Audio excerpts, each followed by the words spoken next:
Hi மக்களே, இன்றைக்கி இட்லி தோசைக்கு தான் சூப்பரான ஒரு மஷ்ரூம் கிரேவி தான் பார்க்க போகிறோம். வாங்க எப்படி செய்கிறதுன்னு பார்த்தலாம். முதல்ல ஒரு பேனில் தேவையான அளவுக்கு எண்ணெய் விட்டு மஷ்ரூம் ஒரு பேக்கெட் நல்லா வாஷ் பண்ணிவிட்டு கட் பண்ணி அதை லைட்டாக வதக்கி எடுத்துக்கலாம். ஒரு நிமிஷம் வதக்குனிங்கனாவே போதும். இந்த ஸ்டேஜ் ஆப்ஷனல் தான். நீங்கள் டைரெக்டாக கிரேவியில் போடுறனாலும் போட்டுக்கலாம். வதக்கி எடுத்திங்கன்னா நல்லாயிருக்கும். உப்பு இதை எடுத்துடலாம். அடுத்தது கொஞ்சமாக எண்ணெய் விட்டு ஒரு பெரிய வெங்காயம் க்யூப்ஸ் மாதிரி கட் பண்ணி போடுறேன். அரை குடமிளகாய் க்யூப்ஸ் மாதிரி கட் பண்ணி லைட்டாக வதக்கி எடுத்துக்கலாம். இது வதங்கி எடுத்ததுக்கப்புறமா அதே பேனில் இப்போ மசாலா பேஸ்ட் தயாரிச்சிடலாம். முதல்ல கொஞ்சமாக எண்ணெய் விட்டுக்குங்க. 1 டீஸ்பூன் சீரகம், ஏலக்காய் 2, ஒரு துண்டு பட்டை, 2 கிராம்பு, ஒரு துண்டு இஞ்சி, 6 பூண்டு. இது லைட்டாக வதக்கிக்கலாம். பெரிய வெங்காயம் 2, இதையும் வதக்கிக்கலாம். இது கண்ணாடி பதம் வந்ததுக்கப்புறமா 3 தக்காளி பழுத்தது எடுத்திருக்கேன். அதையும் நல்லா வதக்கி எடுத்துக்கலாம். இப்போ பாருங்கள், தக்காளி நல்லா மசிஞ்சு வந்துருச்சு. இந்த அளவுக்கு போதும். இப்போ எடுத்துடலாம். இது நல்லா ஆறுனதுக்கப்புறமா மிக்ஸி ஜாரில் தேவையான அளவுக்கு தண்ணி விட்டு மூடி போட்டு நைஸ் பேஸ்ட்டாக அரைச்சிடலாம். இப்போ தாளிப்பு பார்த்தலாம். எண்ணெய் கொஞ்சம் விட்டுக்குங்க. எண்ணெய் காஞ்ச உடனே சீரகம் 1/4 டீஸ்பூன், அரைச்சி வச்ச பேஸ்ட்டு. இந்த பேஸ்ட் ஊற்றும்போது சிம்மில் வச்சுக்குங்க, இல்லைன்னா மேலே தெரிக்கும். இந்த பேஸ்ட் நல்லா வதங்கி வரட்டும். இப்போ தண்ணி எதுவும் ஊற்ற வேண்டாம்.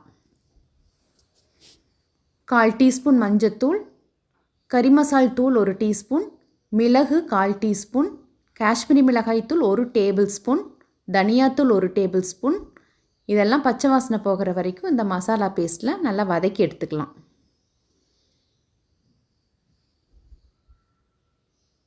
இந்த கிரேவிக்கு தேவையான அளவுக்கு உப்பு சேர்த்திக்கலாம். இன்னும் கொஞ்ச நேரம் வதங்கி வரட்டும். இப்போ பாருங்கள், கிரேவி நல்லா வெந்து வந்துருச்சு. இந்த ஸ்டேஜில் தான் நம்ம மிக்ஸி ஜாரில் கொஞ்சமாக தண்ணி விட்டு வாஷ் பண்ணி உள்ளே ஊற்றுறோம். இப்போ கிரேவிக்கு தேவையான அளவுக்கு தண்ணி விட்டுக்குங்க.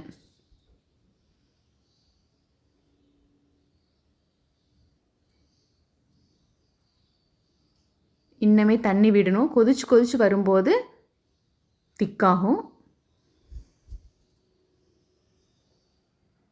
இப்போ பார்க்கலாம், இந்த அளவுக்கு கரெக்டாக இருக்கும். இனி நம்ம மூடி போட்டு கொதிக்க விடலாம். ஓப்பன் பண்ணி பார்த்தரலாம். இந்த ஸ்டேஜில் ஃப்ரெஷ் க்ரீம் இருந்தால் போடுங்க, இல்லைன்னா மலாய் போடுங்க. இல்லைன்னா மலாய்ங்கிறது 2 நாளுத்து பால் ஆடையை நான் எடுத்து வச்சு அடித்து அது ஊற்றுறேன். 3 டேபிள் ஸ்பூன் அளவுக்கு விட்டுக்கலாம். இது லோ ஃப்ளேம்லேயே குக் பண்ணணும். இது ஊற்றுனதுக்கப்புறம் இது ரெண்டுமே இல்லாத இடத்துல நீங்கள் கேஷ்யூ ஒரு 10 ஊற வச்சு அரைச்சி கூட சேர்த்திக்கலாம். உப்பும் வதக்கிய மஷ்ரூம் உள்ளே போட்டுக்கலாம். கேப்சிகம் வெங்காயத்தையும் உள்ளே சேர்த்திக்கலாம். இது போட்டதுக்கப்புறமா 1 நிமிஷம் இல்லைன்னா 2 நிமிஷம் வரைக்கும் லோ ஃப்ளேம்லேயே வெந்து வரட்டும். மூடி போட்டு மூடி வச்சிடலாம். இப்போ ஓப்பன் பண்ணி பார்த்துடலாம். கிரேவி ரெடி ஆயிடுச்சுங்க. இந்த ஸ்டேஜில் 1 டீஸ்பூன் அளவுக்கு வெல்லம் சேர்த்திக்கலாம். இது கண்டிப்பாக சேர்த்தணும், அப்போ தான் டேஸ்ட் நல்லாயிருக்கும் இந்த கிரேவி. இது கலக்கி விட்டதுக்கப்புறமா தேவையான அளவுக்கு கொத்தமல்லி தலையை தூவி விட்டுக்குங்க. இப்போ இது போட்டதுக்கப்புறம் கலராமல் மூடி போட்டு ஒரு 30 செகண்ட் விட்டுங்க. அதுக்கப்புறமா ஓப்பன் பண்ணி பார்த்திங்கன்னா கம கமன்னு மஷ்ரூம் கிரேவி ரெடி ஆயிடுச்சு. இனி சுட சுட இட்லி தோசைக்கு சாப்பிட வேண்டிதான். அவ்வளோதாங்க. நாளை வேறொரு பதிவில் சந்திப்போம். அதுவரை நன்றி, வணக்கம்.